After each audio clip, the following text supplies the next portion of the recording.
부활의 기쁨을 우리가 4월에 맞이할 텐데요. 그 전에 예수님의 삶을 우리가 한번 각자 여러분 삶에서 묵상하는 시간이 됐으면 좋겠습니다. 자, 우리 오늘 말씀 에베소서 1장 15절에서 17절까지 우리 다 같이 일어서셔서 하나님의 말씀을 존중하는 의미로 일어서셔서 함께 읽도록 하겠습니다. 시작. 그러므로 나도 주 예수에 대한 여러분의 믿음과 모든 성도를 향한 사랑을 듣고서 여러분을 두고 끊임없이 감사를 드리고 있으며 내 기도 중에 여러분을 기억합니다.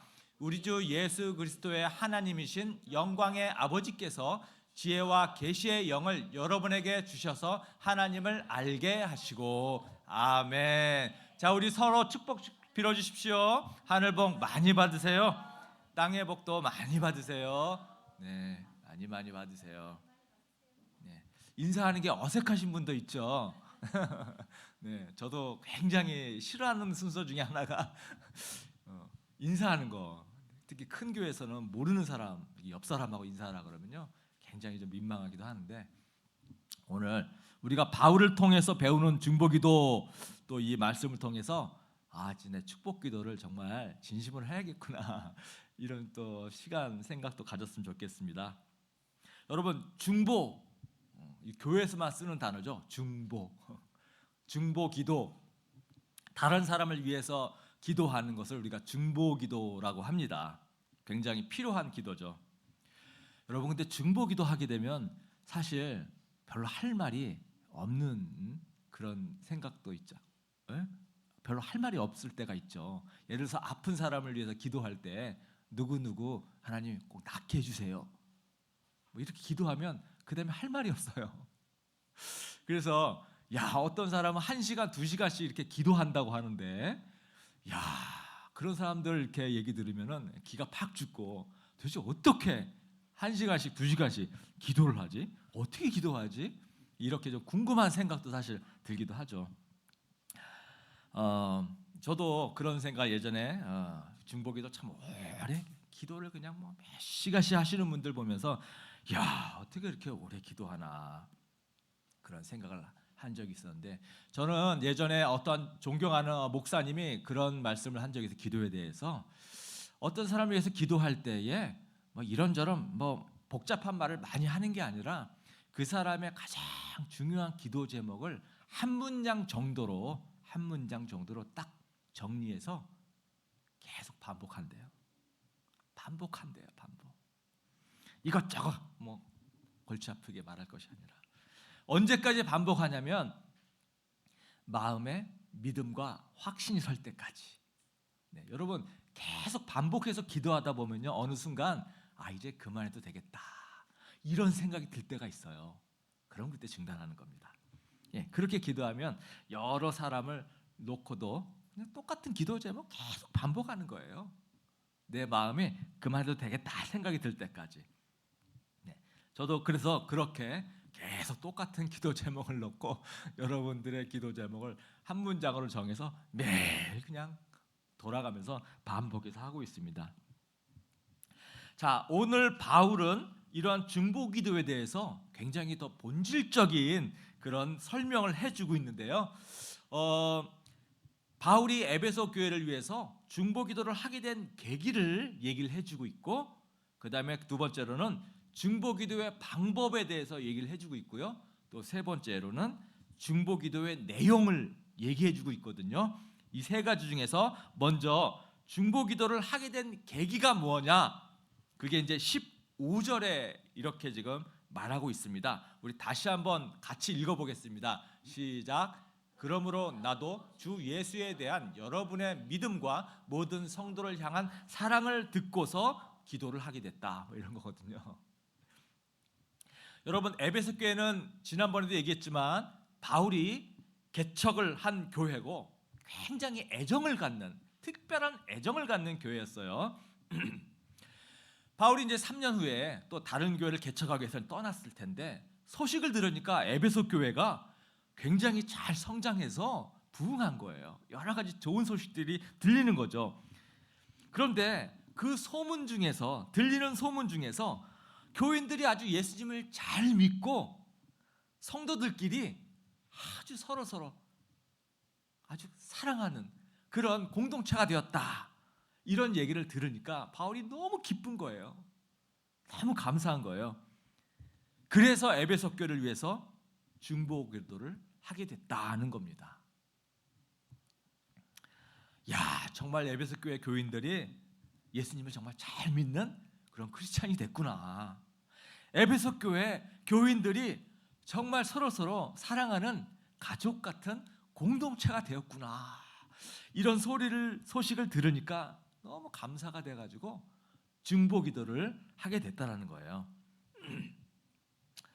여러분, 신앙인의 특징이 믿음과 사랑인데요. 지금 바울도 믿음과 사랑을 얘기를 하고 있거든요. 여러분, 믿음이 있으면 그곳에는 반드시 사랑이 있게 마련입니다. 사랑이 있는 곳에는 반드시 믿음이 있어요. 이게 동전의 양면 같아요. 믿음과 사랑. 그래서 바울이 서신서를 쓸 때마다 이 믿음과 사랑을 항상 붙여서 같이 얘기를 해요.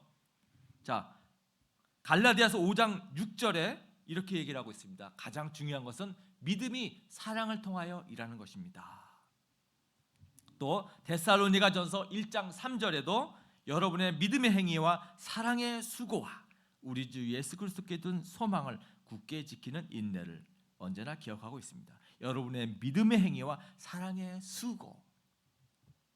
또 빌레몬서에도 빌레몬에게 바울이 이렇게 얘기하죠. 나는 주 예수에 대한 그대의 믿음과 모든 성도에 대한 그대의 사랑에 관해서 얘기를 듣고 있습니다.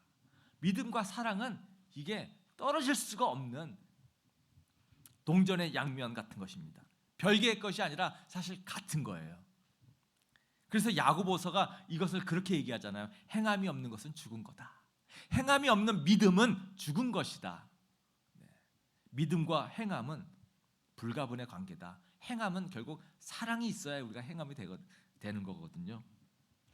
그래서 여러분들 성도들이 우리가 믿음이 좋다, 믿음이 별로다, 어떻게 우리가 봅니까? 사랑의 행위로 증명되는 거예요. 사랑의 행위, 누군가를 섬기는 그 모습을 통해서 아, 믿음이 잘하고 있구나 알 수 있는 거예요. 여러분, 혼자 신앙생활 그래서 절대 불가능합니다. 혼자서는 신앙생활 할 수가 없어요. 믿음이 잘할 수가 없어요. 행함을 통해서 우리의 사랑을 증명해야 그때 우리의 믿음도 드러나는 거고 잘하기 때문에 그렇습니다. 그래서 여러분들의 내 믿음이 지금 어느 정도인가, 내 수준이 어느 정도인가, 내 믿음의 상태가 지금 어떤가, 이것을 여러분들이 알고 싶으면 내가 삶 가운데서 내가 얼마나 섬김의 삶을 살고 있는가, 사랑의 섬김을 내가 얼마나 하고 있는가, 이걸 보면 바로 보이는 겁니다. 내가 다른 사람을 위해서 아무리 기도를 많이 해도요, 내가 아무리 성경을 많이 읽는다고 해도 이것이 믿음의 어느 정도의 수준을 말해주긴 하지만 믿음의 척도가 될 수 없어요. 진짜 믿음은 내가 삶 속에서 얼마나 섬김의 수고를 하고 있는가, 이것이 믿음의 바로미터입니다. 그래서 내가 믿음이 있으면 사랑의 수고를 통해서 나타나는 것이고, 또 반대로 내가 사랑의 수고를 하면은요, 내 믿음이 자라는 것입니다. 그래서 여러분들, 나의 믿음을 진단할 때 내 삶 속에서 내 사랑의 수고를 통해서 진단하시고요, 또 내가 믿음이 자라고 싶으신 분들은 사랑의 수고를 좀 애쓰시려고 하는 그런 다짐도 하셔서 여러분들 믿음이, 사랑이 정말 커가는 성도님 되시기를 바랍니다. 믿음과 사랑 분리될 수 없어요. 그래서 바울이 에베소 교인들의 이 믿음과 이 사랑의 이야기를 듣고 너무 감사해서 중보기도를 하기 시작을 했습니다. 자, 바울이 중보기도의 방법은 어떠했는가? 두 번째로 중보기도의 방법이 16절에 나오는데요, 이것도 같이 한번 읽어보겠습니다. 시작. 여러분을 두고 끊임없이 감사를 드리고 있으며 내 기도 중에 여러분을 기억합니다. 네, 중요한, 지금 눈에 확 들어오는 단어, 끊임없이 감사. 여러분 중보기도를 잘하기 위해서는요, 첫 번째 끊임없이 하는 것이 필요하고요, 두 번째는 감사하는 것이 필요합니다. 왜 끊임없이 기도해야 되는가? 남을 위한 중보기도는 여러분 보이지 않는 영적 세계의 전쟁입니다. 영적 전쟁이에요. 영적 전쟁 하루아침에 이루어지고 해결될 문제가 아니거든요. 오랜 동안 끊임없이 기도해야만 해결되는 것들입니다. 여러분 허슨 테일러라고 하는 선교사님이 다른 선교사에 관련해서 쓴 글이 있는데요, 이 글을 여러분들께 제가 들려드릴게요. 어떤 선교사가 선교지에서 교회를 많이 개척을 했어요. 많은 교회를 개척했어요. 그런데 교회들이 여러 가지 어려움 때문에 자라지가 않아요. 성장하지가 않아요, 교회들이. 그런데 그 중에 딱 두 교회는 성장을 잘하는 거예요. 특별히 나은 환경도 아니고 뭐 더 좋은 어떤 조건이 있는 것도 아닌데 왜 이 두 교회만 성장을 잘할까? 나중에 그 이유를 알게 된 거예요. 그 이유가 뭐냐면, 이 선교사님이 잠시 자기 고향에 방문을 해서 자기 선교 사역에 대해서 여기저기 후원을 위해서 이야기하고 소개하고 그런 시간을 가졌는데, 어느 한 교회에서 어떤 청년이 이 선교 사역에 대한 얘기를 듣고서 내가 이 선교지에 있는 이 교회를 위해서 내가 기도해야 되겠구나, 이런 다짐을 한 거예요. 결심을 한 거예요. 근데 교회가 많으니까 그 중에 자기가 특별히 집중해서 교회들 두 곳을 뽑았는데 그 두 교회가 잘 성장하고 있는 교회라는 겁니다. 이 중보기도를 통해서 그래서 이 교회가 잘 성장을 하고 있었던 거구나, 이 끊임없는 중보기도의 힘이었구나라는 것을 그 선교사님이 깨닫게 된 거예요.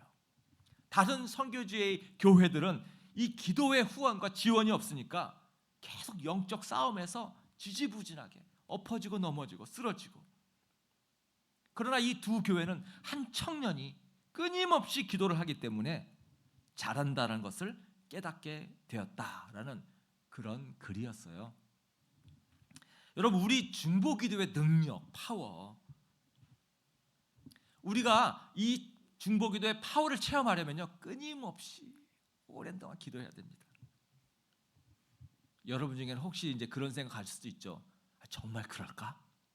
내가 기도한다고 정말 그런 놀라운 결과들이 나올까?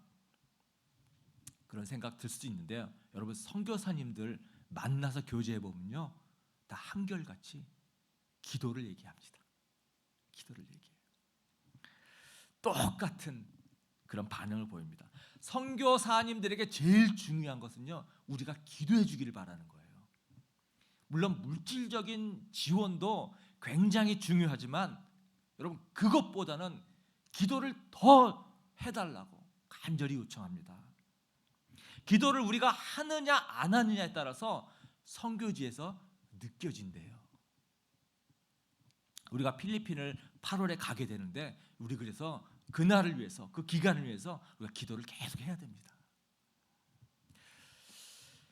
우리의 기도가 약해지면 선교사님들 사역에서 어려움이 생기고요, 좌절감이 생기고 교회가 문제가 생기고 자꾸 사고가 나는 거예요. 그래서 선교사님들이 늘 우리를 위해서 기도해 주십시오, 기도해 주십시오 하면서 늘 그렇게 선교 편지, 기도 편지들을 우리에게 보내주시는 것입니다. 그래서 우리는 끊임없이 똑같은 내용이라도 반복해서 나는 지겹더라도 그 기도가 응답되어질 때까지 계속 기대해야 됩니다. 그래서 우리 각 목장마다 선교사님들 있죠. 여러분, 열매가 보이지 않는 것 같아도 선교사님들이 정말 우리 기도의 힘을 받는지 안 받는지 모르는 것 같아도 여러분, 우리의 기도가 있느냐 없느냐에 따라서 선교사님 사역이 달라진다라는 것을 꼭 기억하시고 여러분 계속해서 기도해 주시기를 부탁드립니다. 그 다음에 끊임없이 기도하는 것하고 감사하는 기도예요. 감사하면서 기도하는 겁니다. 바울이 교회를 기도할 때 항상 감사 기도를 합니다. 바울이 쓴 서신서들 가만히 보면요, 여러분 에베소 교회처럼 잘하는 교회를 위해서도 감사하지만 여러분 문제 많은 교회를 위해서도 항상 감사로 시작해요. 언제나 감사를 기도의 조건으로 삼았다는 거예요. 여러분 그 서신서 중에 문제 많은 교회 하면 고린도 교회죠. 고린도 교회는 문제가 정말 많은 교회잖아요. 우상 숭배 있고요, 성적인 타락 문제 있고요, 또 제사 문제, 가난한 성도를 막 무시하는 막 이런 문제, 뭐 여러 가지 문제가 많은 고린도 교회에 있는데요. 그런데도 바울이 고린도 편지 시작할 때 1장 4절에 나는 여러분의 일로 언제나 하나님께 감사를 드립니다, 이렇게 시작을 하고 있거든요. 고린도 교회 문제가 많지만 감사하면서 자기는 기도를 시작한다라는 거예요. 왜 그럴까요? 어떻게 바울이 이렇게 문제가 있건 없건 항상 감사로 그렇게 기도를 할 수 있을까? 여러분 바울이 예수님 닮은 성품을 가졌기 때문에 그래요. 여러분 성숙한 성품을 가진 예수님을 닮은 신앙인은 여러분 다른 사람의 이 비판적인 시각보다는요 긍정적인 시각을 갖게 됩니다. 남의 단점보다는 다른 사람의 장점을 보고 칭찬해주는 그 생각이 먼저 떠올라요. 예수님을 닮아가는 성품이 되면요, 문제 있고 골치 아픈 성도들을 볼 때 그 사람의 좋은 점을 봐주려고 그러고, 조그만 변화나 조그만 성장에도 칭찬해주고 감사하게 됩니다. 그렇게 문제가 많은 고린도 교회인데도 바울이 감사로 시작할 수 있는 이유가 바로 그런 거예요. 그래서 우리도 중보기도 할 때, 누구를 위해서 중보기도 할 때 그 사람이 어떻든 간에 먼저 항상 감사부터 하는 그런 기도가 굉장히 중요한 거예요. 우리가 중보기도할 때 감사 없이 기도하면요 자칫하면 있잖아요, 그 사람을 위한 기도가 아니라 그 사람을 저주하는 기도가 될 수도 있습니다. 우리 교회는 그런 분이 없을 거라고 제가 생각하는데, 여러분 우리가 어떤 분을 위해서 기도할 때 하나님 누구누구 아주 자기중심적인 이기적인 생각에서 하나님 남을 배려하는 사람이 되게 하나님 도와주세요. 하나님 누구누구 교만함을 꺾고 겸손한 사람이 되게 해주세요. 하나님 아무아무게 참 입으로만 사랑하는 게 아니라 정말 진심으로 사랑하는 사람이 되게 해주세요. 여러분 이런 기도가 가만히 이렇게 보면요, 그 누구누구 아무아무개가 자기중심적이고 교만하고 입으로만 사랑하는 사람이라고 이게 정죄하는 것이거든요. 우리의 이 말의 파워가 우리가 얼마나 큰지 여러분 절대 잊으면 안 됩니다. 신앙생활 하면 할수록 진짜 이 말이 얼마나 중요한지, 여러분 우리가 흥하고 망하는 거 다 말로 되는 거예요. 말로 우리가 흥하고 말로 망하는 겁니다. 얼마나 중요한지 몰라요. 우리가 던지는 이 말 한마디가 여러분 그냥 흩어져서 사라지는 게 아니라는 걸 알아야 됩니다. 내가 뱉는 이 말이요 한번 나가면요 공중에서 돌아다니다가 다시 나에게 와요. 이거 반드시 기억해야 됩니다. 생명력이 있다는 거 기억해야 됩니다. 여러분 마태복음 10장에서 예수님께서 제자들을 전도시키기 위해서 보내면서 이렇게 얘기를 하죠. 너희들 누구누구의 집에 가서 복음을 전해라. 그런데 너희가 그 집에 들어갈 때 평화를 빈다, 샬롬 하고 인사하라는 거예요. 그 집이 평화를, 너의 인사를 받기에 알맞으면 너희가 비는 그 평화가 그 집에 임할 거다. 그죠? 그러나 너희의 비는 평화를 받지 않고 그들이 거부하면 그 평화가 너희에게 돌아올 거다. 여러분 이렇게 얘기한단 말이에요. 마치 우리가 평화를 빌 때 그 사람이 거부하면 다시 나에게 돌아온다. 무슨 생명력을 갖는, 우리가 뱉는 말이 마치 살아서 생명력을 갖는 것처럼 예수님이 말씀하시거든요. 여러분 이게 우리 말의 능력이에요, 파워예요. 이 천지만물 말씀으로 지었단 말이죠. 그래서 우리가 다른 사람을 위해서 기도할 때 우리가 축복하고 감사로 우리가 기도하는 것이 너무 중요해. 이게 결국은 정말 그 축복과 감사가 전달된다라는 것을 반드시 기억해야 됩니다. 여러분 사랑하는 사람, 내 가족들을 위해서 여러분 자꾸 축복해 주세요. 축복의 말을 계속해 주세요. 하늘복 많이 받으세요. 땅의 복 받으세요. 매번 반복하면 우리가 형식적으로 하게 되잖아요. 근데 마음속에 꼭 기억하세요. 내가 진짜 축복을 해주면 정말 그 사람한테 축복이 간다는 거예요. 그 사람이 거부하면 나에게 돌아온다라는 거예요. 날 위한 축복인 것을 기억하시고 진심으로 축복을 빌어주셔야 되겠습니다. 여러분 이렇게 간단히 뱉는, 내가 뱉는 말이 이렇게 능력이 있는 거예요. 여러분 그럼 반대로 우리가 저주하는 말 뱉으면 그거 어떻게 되겠어요? 저주가 나에게 돌아오는 거예요. 함부로 하면 안 됩니다. 우리 자녀들에게 자꾸 우리는요 부정적인 말 나도 모르게 할 수가 있어요. 넌 누굴 닮아서 그러니? 넌 바보같이 그것도 몰라? 내가 널 왜 낳았는지 모르겠다. 이런 말 있잖아요.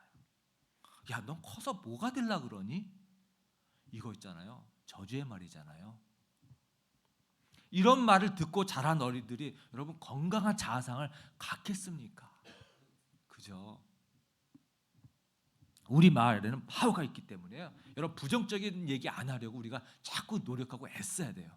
우리 저기 불평 밴드 이제 다 뺐죠? 네, 다 성공하셨잖아요. 저는 제가 피곤하다, 힘들다 이런 얘기 안 하려고 제가 결심했어요. 이제 피곤하다는 얘기 하지 말자, 힘든다는 얘기 하지 말자. 이거를 갖다가 그런 생각이 들 때마다 감사로 바꿔야 되겠다. 감사로 노력하는 거죠. 하나님 오늘도 열심히 살게 해주셔서 감사합니다. 하나님 오늘도 내가 할 일 감당할 체력 주셔서 감사합니다. 피곤하다는 말 대신에 그냥 이렇게 감사로 바꾸는 거예요. 그러면 정말 나에게 건강과 능력을 하나님께서 주실 것입니다. 그래서 우리가 여러분들이 이 축복이 되는 이런 기도, 중보기도를 할 때 감사의 기도, 축복이 되는 이런 기도를 여러분들 언제든 이렇게 시작하시기를 부탁드립니다. 저를 위해서 기도할 때도 나들 목사님 보내주신 것 감사합니다. 우리 교회 나들 목사님을 사용해 주셔서 감사합니다. 감사로 여러분 기도해 주십시오. 그러면 제가 정말 힘이 날 것 같습니다. 자, 그 다음에 이렇게 중보기도의 방법을 끊임없이 감사함으로 기도하라고 지금 바울이 알려주고 있고, 그 다음에는 중보기도의 내용인데요. 17절에 보니까 이렇게 나와 있죠. 우리 함께 같이 읽어보겠습니다. 시작. 우리 주 예수 그리스도의 하나님이신 영광의 아버지께서 지혜와 계시의 영을 여러분에게 주셔서 하나님을 알게 하시고.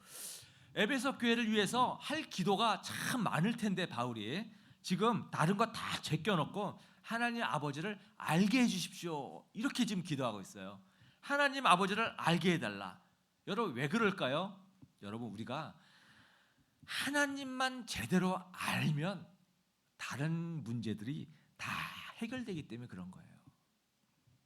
근본적인 문제 하나 끝내면요 나머지 자잘한 문제는 그냥 문제가 되지 않기 때문에 그렇습니다.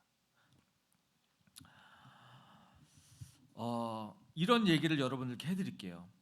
어떤 교인이 너무나 경제적으로 힘들어요. 당장에 먹을 쌀이 없어요. 그래서 이제 기도를 합니다. 하나님 누구 지금 너무 경제적으로 어려워요. 먹을 쌀이 없는데 하나님 쌀을 주세요. 기도합니다. 기도하다가 보니까 쌀이 없다 그러면 옷도 없을 것 같아요. 그래서 하나님 쌀도 주시고 옷도 주십시오 이렇게 기도를 했어요. 또 기도하다 보니까 쌀도 없고 굶고 그러면은 아파트 관리비도 잘 못 낼 것 같아. 그래서 하나님 옷도 주고 쌀도 주고 아파트 관리비도 낼 수 있도록 해주세요. 또 생각해 보니까 자동차 할부금도 잘 못 낼 것 같단 말이에요. 그래서 하나님 자동차 할부금도 낼 수 있게 해주세요. 계속 생각나는 거예요. 여러분 이렇게 자잘한 기도하면요 한도 끝도 없잖아요. 그러니까 그냥 탁 퉁쳐가지고 하나님 한 달에 500만 원 벌 수 있도록 하나님 해결해 주세요. 그럼 나머지 문제 다 해결되는 거잖아요. 네. 가장 근본적인 문제 하나만 해결되면 나머지는 기도 안 해도 되는 거죠. 여러분 그게 뭘까요? 그게 바로 하나님을 아는 것입니다. 우리가 하나님을 알면 나머지 자잘한 기도들이 다 해결되기 때문에 그런 거예요. 하나님을 안다는 것은 지식적으로 아는 게 아니라 경험하고 체험해서 아는 것을 얘기한다라는 거죠. 깊은 관계를 얘기하는 거예요. 우리가 하나님을 알게 되면 그래서 우리가 지옥 가를 울며 천국 가게 된다는 거 알게 되는 거 아니에요? 마음이 편해지는 거잖아, 이 삶이. 우리가 하나님을 알게 되면 내 마음속에 죄책감이 사라지게 되는 거잖아요. 죄책감 가지면서 살지 않게 되잖아요. 우리가 하나님을 알면 하나님은 나를 축복해 주기를 원하시는 분이시구나. 하나님을 알게 되면 내가 기도하면 반드시 응답해 주시는구나. 하나님이 나와 같이 계시고 영원히 나를 떠나지 않는구나. 나는 외롭지 않구나. 나는 두려워할 수 없는 존재구나. 이런 것들이 자동적으로 알게 되는 거 아니에요. 그럼 기도 내용과 제목들이 다 바뀌게 되는 거죠. 하나님을 제대로 알면 알수록 우리는 만사 여러 문제들이 자동적으로 해결되는 것입니다. 그래서 바울이 에베소 교인들을 위해서 기도할 때 다른 여러 문제 다 제껴놓고 하나님을 알게 해주십시오. 이렇게 기도하고 있는 거예요. 그래서 우리 삶 속에서 내가 기쁨이나 즐거움이 없고 항상 문제, 걱정 가운데서 내가 사는 것 같다 그러면 하나님을 아직 모르는 거예요.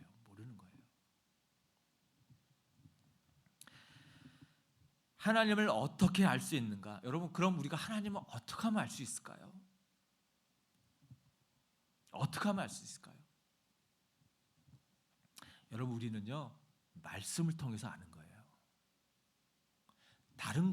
다른 여러 방법을 통해 기도를 통해서 교회 와서 예배를 드리고 또 성도들 간의 교제를 통해서 하나님을 알 수가 있는데 그것은 정말 아주 작은 부분이고요. 잘못 알 수도 있어요. 그런 방법으로는. 여러분 말씀 아니면 우리 하나님을 깊이 알기 어렵습니다. 성경 공부, 말씀 묵상, 성경 읽기 없이 하나님을 알 수 없습니다. 나머지는 다 돕고 보조적으로 우리가 알아갈 수 있는 보조수단이에요. 여러분 교회에서 상공부 그래서 하는 거고요. 여러분 평신도 세미나 계속해서 우리 광고하죠. 그래서 보내는 거고요. 또 성경 읽기 하자고 하면서 하잖아요. 다 그런 거예요. 이런 것들 이렇게 교회에서 하자 그럴 때 예배만 잘 드리면 되지 않나요? 이런 생각 가질 수 있거든요. 예배만 꼬박꼬박 잘 드리면 되는 거 아니에요? 그 정도면 나도 하나님의 영광을 위해서 나름대로 열심히 바쁘게 지금 계획하고 살고 있거든요. 그럼 예배만 잘 드리면 되는 거 아니에요? 내가 하나님 나라를 위해서 지금 얼마나 지금 내가 하고 생각하고 있는 게 많은데 나중에 시간 나면 하면 되는 거 아니에요? 여러분 이렇게 생각하면서 우리가 피하고 자꾸 도망갈 수가 있는데요. 물론 그럴 수 있죠. 그러나 그것은 잠시 그럴 수 있는 거지. 언제까지나 계속 그렇게 살 수는 없잖아요. 여러분 하나님은 말씀을 통해서 우리 인생의 길을 알려주시는 분이십니다. 하나님이 어떤 분이신지를 정확하게 알려주세요. 내가 하나님 말씀 없이 어떻게든지 세상에서 살 길을 찾겠다고 1년, 2년, 3년, 10년 걸릴 거 하나님 말씀 안에서 단 하루 만에 찾을 수 있다라는 거예요. 우리가 말씀 모르고 성경 공부 안 하고서 하나님을 알기 어렵습니다. 여러분 나중에 할 게 정말 따로 있는데요. 하나님 아는 것에는 나중이 없습니다.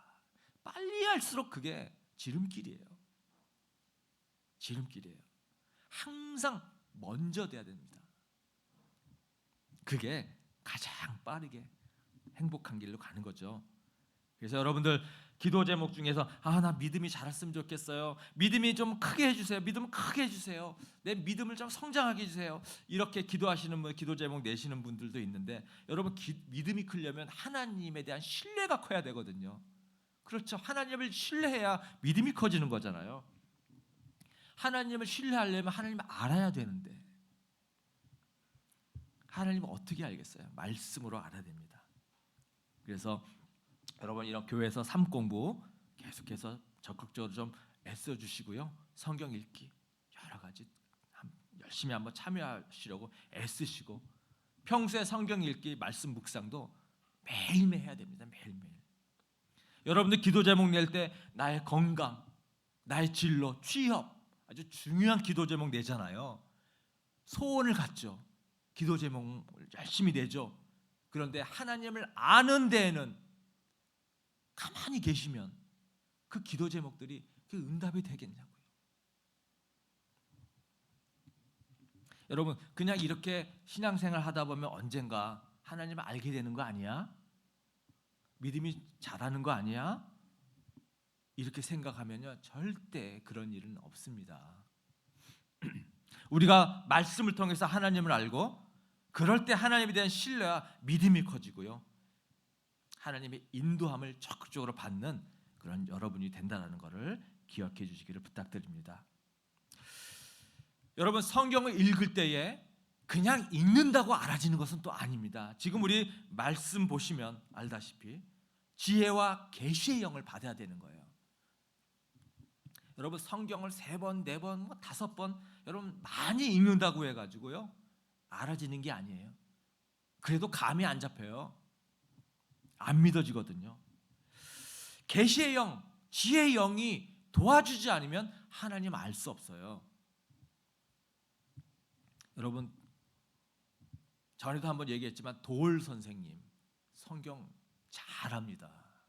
지식적으로 아는 거잖아요. 영으로 보지 못하면 성경은 그냥 책이에요. 기록이에요. 역사책이에요.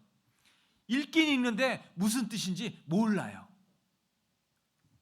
여러분 성령이 우리 안에 역사해야 됩니다. 계시와 진리의 영, 지혜와 계시의 영이 우리 안에 들어와서 내가 그분을 모셔드리고 그분에게 도와달라고 요청해야 그래야 성경이 들어오기 시작해요. 그 속에 하나님이 살아서 움직이기 시작합니다. 그래서 여러분 중에 그런 분이 있어요. 난 좀 내가 성경 좀 읽고 이해하면 그러면 내가 예수님 믿을게. 일단 좀 읽어볼게. 이러신 분들 꽤 있습니다. 근데 그렇게 해서 예수님을 만나기는요 불가능하죠. 먼저 예수님을 내가 모셔드려야 되고 영접해야 되고 그 성령님의 계시와 지혜의 영을 도움을 받아야 그러면 그 다음에 성경이 보이기 시작하는 거예요. 제가 예수님 믿기 전에 그랬거든요. 예수님 믿기 전에 교회를 다니기 시작했어요.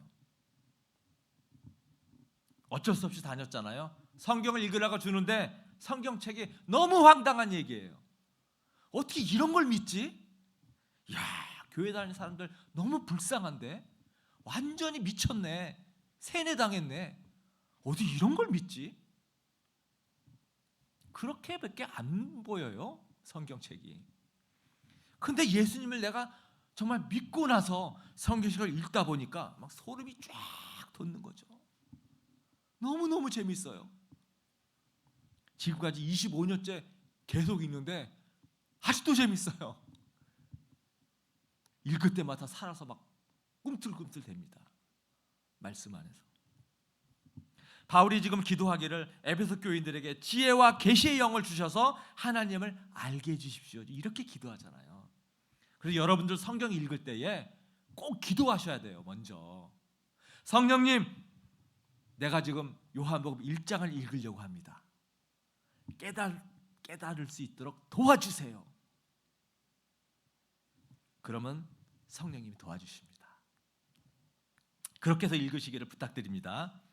계시의 영, 지혜의 영이 도움이 없으면요 영으로 읽을 수가 없어요. 하나님을 알 수가 없어요. 하나님을 우리는 알아야 되고요. 그러면 우리의 문제들이 해결되고 문제들이 보이기 시작하는 거죠.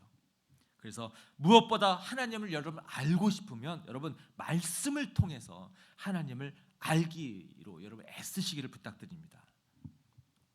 그래서 여러분들 기도할 때 끊임없이 감사함으로 기도하시고 말씀을 통해서 하나님을 알기 위해서 여러분 애쓰시고, 그래서 중보기도의 능력도 체험하시고, 그래서 여러분들 하나님의 사명도 감당하시고 축복받는 삶 사시는 귀하신 성도님 되시기를 예수님의 이름으로 축원합니다. 아멘.